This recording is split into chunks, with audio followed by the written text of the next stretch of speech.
So all of these influencer videos has been generated using the free AI tools, and in this video I am going to share you all of the tools and the workflow that will let you generate these kind of realistic results. And for those who don't know, I have already covered a detailed video on this topic, but this time we are only using the free AI tools. So the workflow is pretty much similar. We need the AI influencer face. In my case, I am using the same influencer, but this time we're using Arena to use Nano Banana Pro for free. So again, head over to the pinterest.com, and here you can find the multiple kind of videos.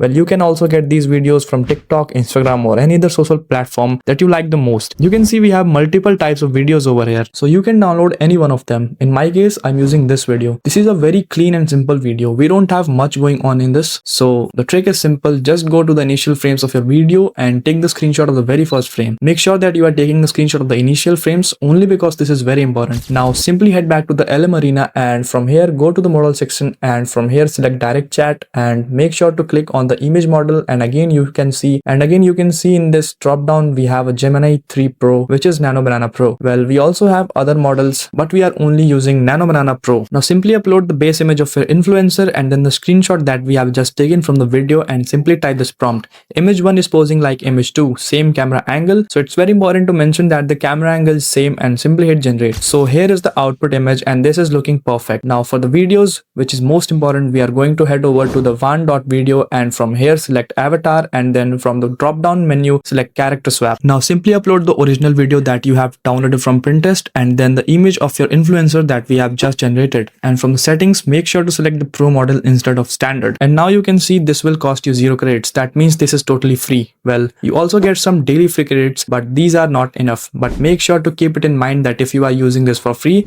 you have to wait for a long queue. So the generations can take a lot of time. So here is the output, and this is actually very impressive, but this is not perfect. There are minor defects in this one. This is not as good as the Kling 2.6 that I have covered in my previous video. I still prefer the previous method, but here is the free version. This will work for you if you want to use it for free, but if you want the best results, you should definitely use my previous method. And these are some more outputs from it. These are not bad, but this is not perfect. So if you want the quality, you should definitely go with the Kling 2.6, but if you want to use it for free, here is the free version. So I have covered both these methods for you. I hope this video will bring some value for you, and if you guys like these videos, make sure to hit the subscribe button because a lot of cool content is coming up. So that's it from today. See you in the next one.